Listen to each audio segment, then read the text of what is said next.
하나님께서는 사도 바울을 이방을 담는 그릇으로 쓰시기 위하여 사도 바울을 회심시켰죠. 사도 바울이 예수 믿는 사람들을 잡아 죽여도 좋다는 공문을 대제사장에게 받아가지고 이제 다메섹 성으로 가는 길입니다. 그런데 하늘로서 큰 빛이 둘러 비춰서 순간 사도 바울이 소경이 됐어요. 3일 동안 아무것도 보지 못하고 다른 사람에 끌려가서 금식하며 기도하고 있었습니다. 그때 하나님께서 아나니아라는 사람을 보내서 안수하게 하여 주심으로 소경 사도 바울의 눈에서 껍질이 벗겨지고 비늘 같은 것이 벗겨졌죠. 그리고 사도 바울이 다시 보게 되고 그 다음에 안수를 받았습니다. 이 말씀이 사도행전 9장 3절부터 15절에 기록되어 있습니다. 사도 바울이 부활하신 예수님을 만난 다음에 가장 먼저 한 일이 무엇입니까? 사도행전 9장 20절 말씀 보니까 사도 바울이 예수 그리스도께서 하나님의 아들이심을 전파했습니다. 사람들이 믿지 못해요. 아니, 저 사람이 예수 믿는 사람들 잡아 죽이던 사람인데 어떻게 자기 입으로 자기가 예수가 하나님의 아들이라고 증거하느냐? 이것은 필시 우리를 살짝 속여가지고 우리가 예수 믿는다 그러면 잡아가려고 술수를 쓰는 것이 아니냐, 이렇게 생각할 정도였습니다. 그러나 사도 바울은 더욱 힘을 얻어서 예수께서 그리스도이심을 증거함으로 말미암아 다메섹에 사는 수많은 유대인들이 굴복하였다라고 사도행전 9장 22절에 말씀하고 있습니다. 이렇게 사도 바울이 다메섹에서 회심했죠. 그리고 나서 사도 바울이 어디로 갔습니까? 많은 분들이 어디로 갔는지를 몰라요. 다메섹에서 사도 바울이 회심한 다음에 사도 바울이 어디로 갔습니까? 오늘 저는 사도 바울이 회심한 다음에 사도 바울의 여정에 대해서 잠깐 은혜를 나누도록 하겠습니다. 첫 번째로, 다메섹에서 회심한 후에 사도 바울이 간 곳은 아라비아였습니다. 회심 후에 사도 바울은 아라비아로 갔어요. 오늘 본문 갈라디아서 1장 16절과 17절을 자세히 보시기 바랍니다. 그 아들을 이방에 전하기 위하여 예수를 내 속에 나타내시기를 기뻐하신 때에 내가 혈육과 의논하지 아니하고, 여기 예수 그리스도를 사도 바울에게 나타냈다, 이 표현이 바로 다메섹에서 사도 바울에게 예수님이 나타났다는 거예요. 그래서 사도 바울이 회심했습니다. 그리고 나서 사도 바울이 어디로 갔습니까? 갈라디아 1장 17절에서 정확하게 답을 하고 있는 거예요. 사도 바울이 회심한 다음에 예루살렘으로 가지 아니하고 오직 아라비아로 갔다라고 선포하고 있는 것이죠. 우리는 성경을 자세히 읽어보면 이 말씀이 사도행전 9장 23절 이하의 말씀과 맞지 않는 것처럼 보여요. 그러나 맞지 않는 것이 아니라 하나님께서 하나님의 구속 섭리 가운데 이 아라비아로 간 사건을 사도행전에서는 기록하지 않고 생략한 것입니다. 원로 목사님께서도 2005년 6월 22일 설교에서 이것을 정확하게 지적하셨습니다. 사도행전 9장 23절 이하를 볼 때 사도 바울이 다메섹에서 예루살렘으로 바로 간 것처럼 기록이 되어 있습니다. 그러나 실은 아라비아로 가서 3년 동안 사도 바울이 기도를 한 것입니다.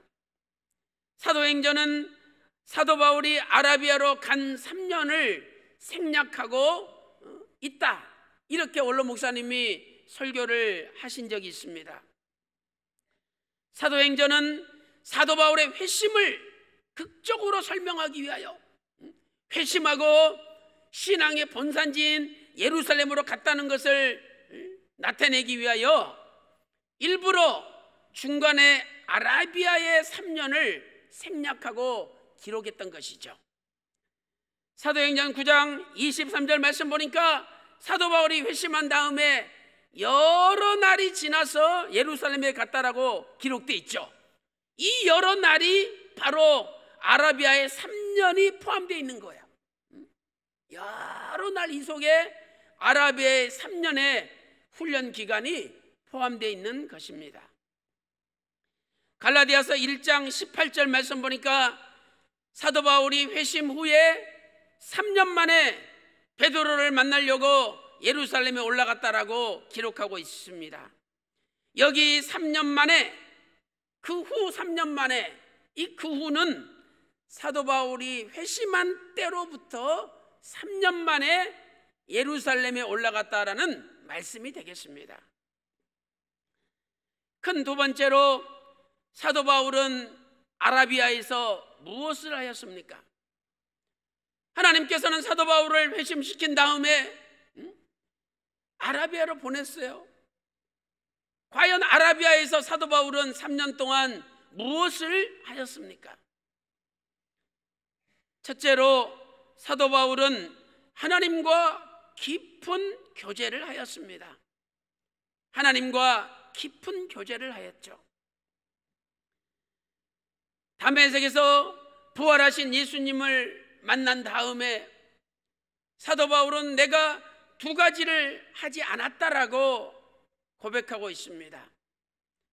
갈라디아서 1장 16절 하반절 말씀 보니까 내가 혈육과 의논하지 않았다. 첫째로는 혈육과 의논하지 않았다는 거예요. 이 혈육은 타락한 인간을 나타내는 표현이죠. 히브리서 2장 14절이나 마태복음 16장 17절 보면 혈육이라는 단어는 타락한 인간을 나타내는 표현이에요. 사도 바울은 예수님을 만나고 회심한 다음에 타락한 인간들과 의논하지 않았다는 겁니다. 두 번째로 사도들을 만나지 않았다라고 고백하고 있습니다. 갈라디아 1장 17절에 사도들을 만나러 예루살렘에 올라가지 않았다라고 말씀하고 있죠. 사도들은 예수님의 제자들입니다. 예수님을 믿고 만나고 먼저 예수님에게 쓰임받던 사람들이죠.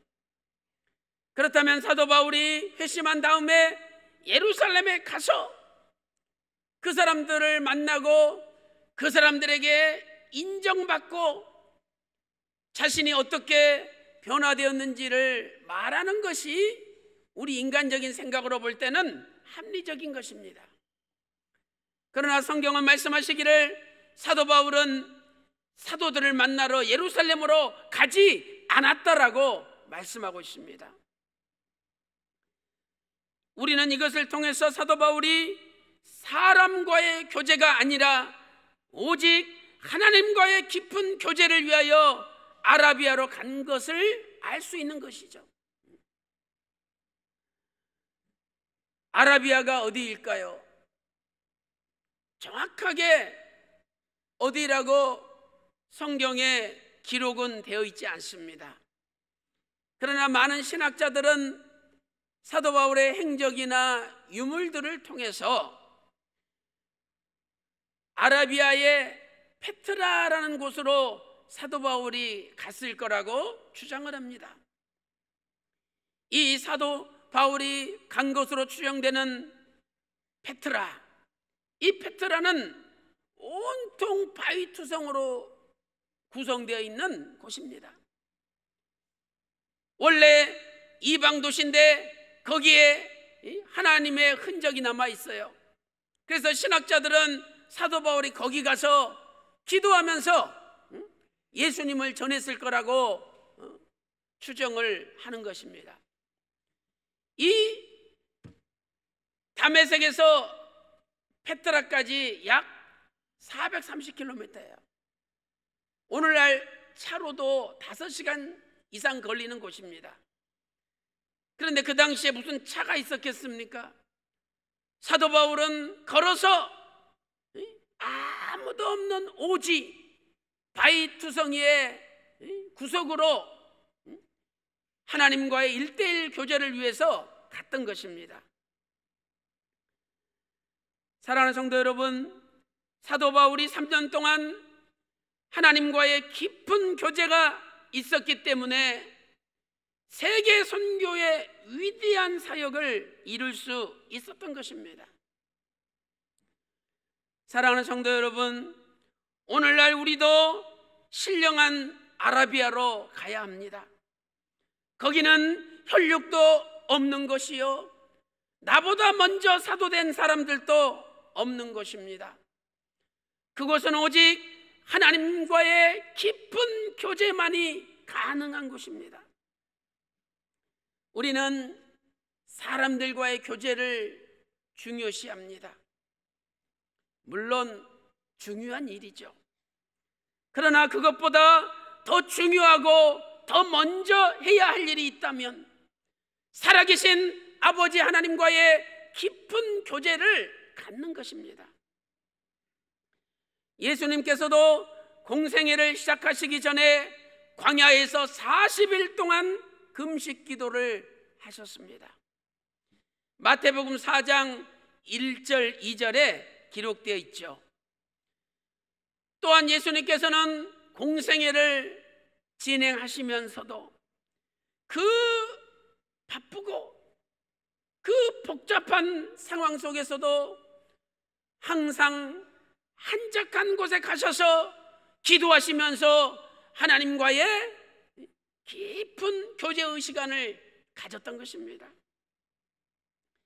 마가복음 1장 35절 말씀 보니까 새벽 오히려 미명에 예수께서 일어나 나가 한적한 곳으로 가사 거기서 기도하셨다라고 말씀하고 있습니다.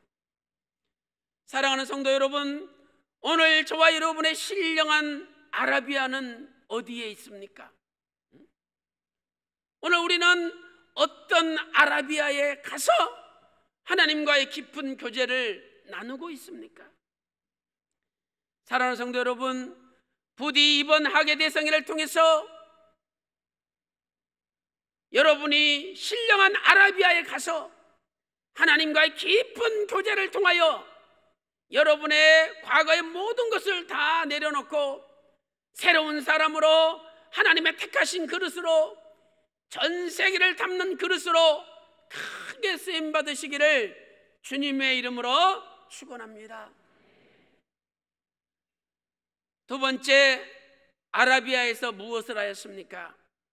두 번째, 사도 바울은 하나님의 말씀을 교육받았습니다. 하나님의 말씀을 교육받았습니다. 빌립보서 3장 5절 말씀 보니까 사도 바울은 히브리인 중에 히브리인이요 율법으로는 바리새인이었죠. 이 바리새인들은 성경을 달달달 외웠습니다.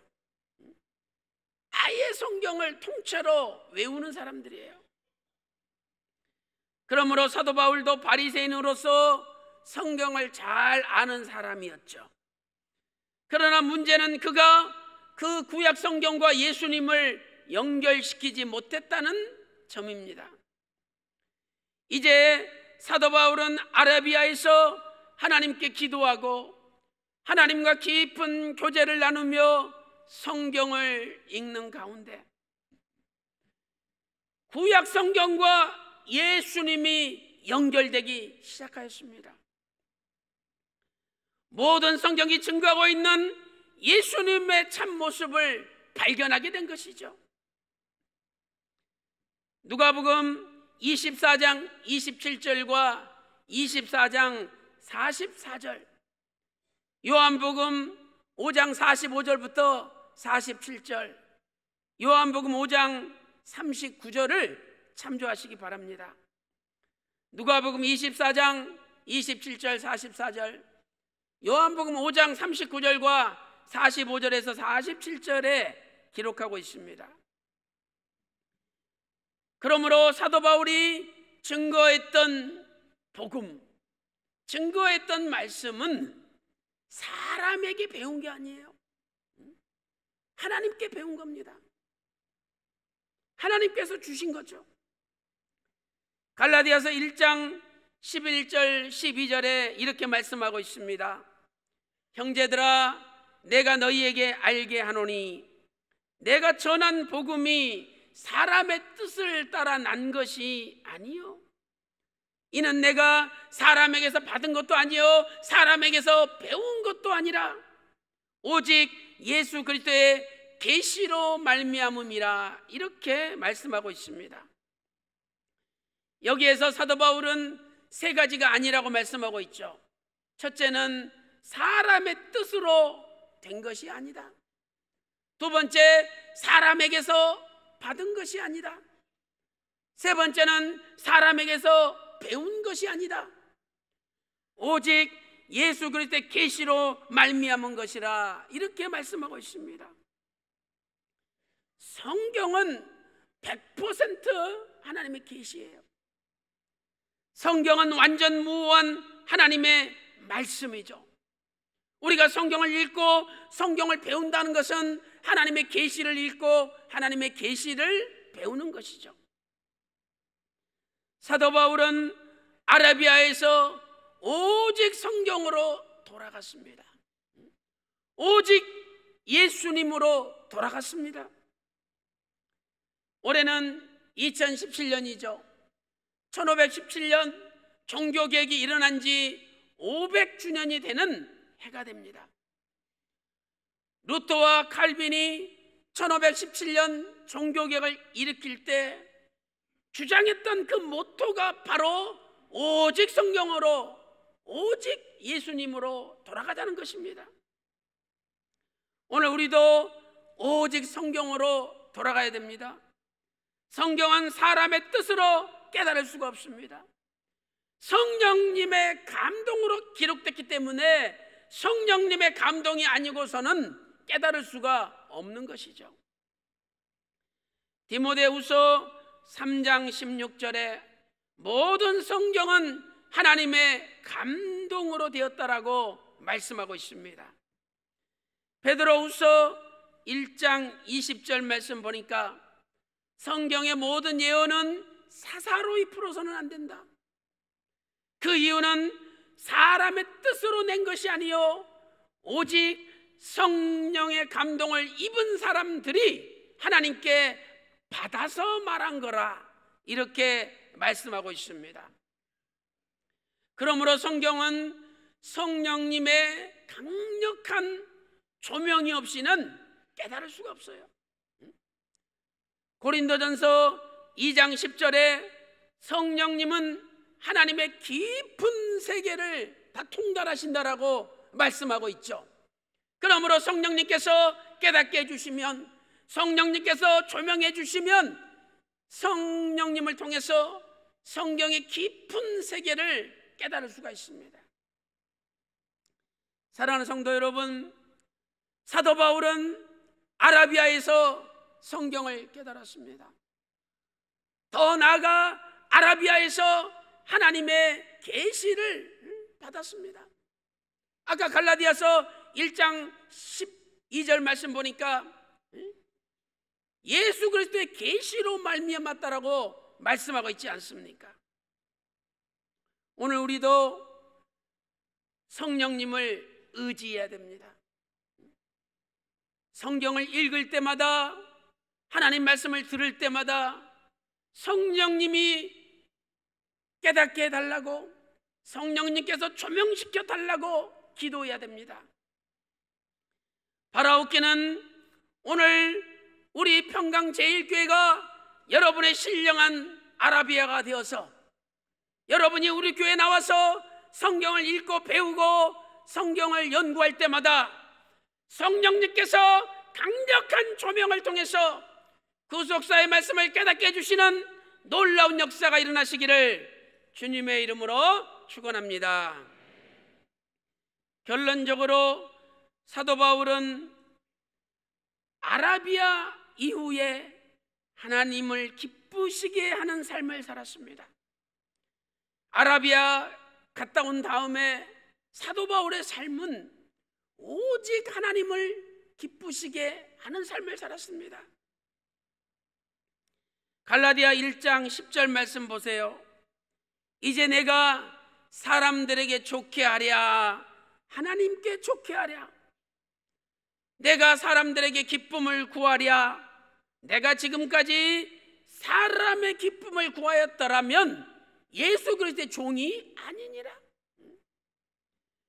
우리가 예수 그리스도의 종으로 살기를 결심했다면 우리의 삶이 사람을 기쁘시게 하는 삶이 아니라 하나님을 기쁘시게 하는 삶을 살아야 된다는 거죠. 어떤 사람들이 하나님을 기쁘시게 하는 삶을 살 수 있습니까? 첫 번째로 다른 복음을 좇지 않아야 합니다. 다른 복음을 좇지 않아야 됩니다. 사도 바울은 아라비아에서 성경을 깨닫고 하나님의 계시를 받았습니다.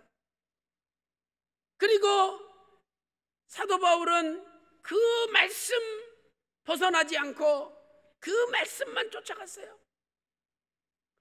갈라디아 1장 8절에 다른 복음을 전하면 저주를 받을지로다. 갈라디아 1장 9절에도 다른 복음을 전하면 저주를 받을지어다. 이렇게 강력하게 사도 바울은 외치고 있습니다.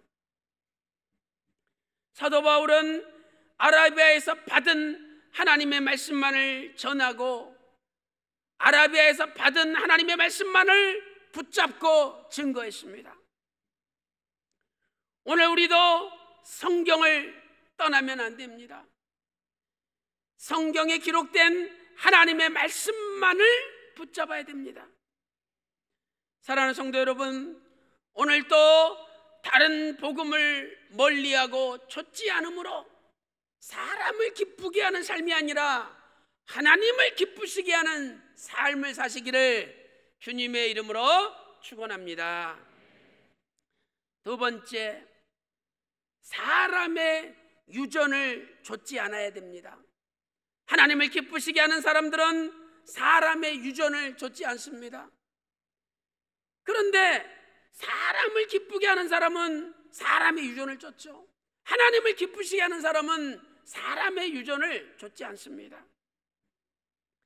갈라디아서 1장 14절에서 내 조상의 유전에 대하여 더욱 열심히 있었으나, 과거에는 사도 바울도 조상들의 유전을 붙잡고 따라갔다는 거예요. 성경보다도 조상들의 유전이 더 먼저였습니다. 이 유전은 모세의 율법이 아니라 모세의 율법을 생활에 적용한다고 하면서 사람들이 만들어낸 전통 관습입니다. 랍비들은 자기들 나름대로 613개 유전 조항을 만들어 가지고 사람들로 하여금 지키게 했습니다. 음식을 먹기 전에 반드시 손을 씻어야 된다. 손을 씻지 않으면 율법을 어긴 거라고 주장했습니다. 어느 날 예수님의 제자들이 손도 안 씻고 음식을 먹으니까, 야, 당신 제자들은 어찌하여 우리 조상들의 유전을 범하느냐. 마태복음 15장 2절에 바리새인들이 따졌습니다. 그때 예수님께서 마태복음 15장 3절에서 너희는 어찌하여 너희 유전으로 하나님의 계명을 범하느냐, 이렇게 설파하셨습니다. 사람의 전통, 사람의 유전보다 하나님의 말씀, 성경이 우선이라는 거예요. 이 로마 가톨릭은 과거에 부패할 때 하나님의 말씀, 성경보다 자신들의 전통이 우선이었습니다. 루터는 종교개혁을 일으키기 전에 가톨릭의 신부였지 않습니까? 가톨릭 신학교 교수였습니다. 로마 교황청에 가면 일명 빌라도의 계단이 있습니다.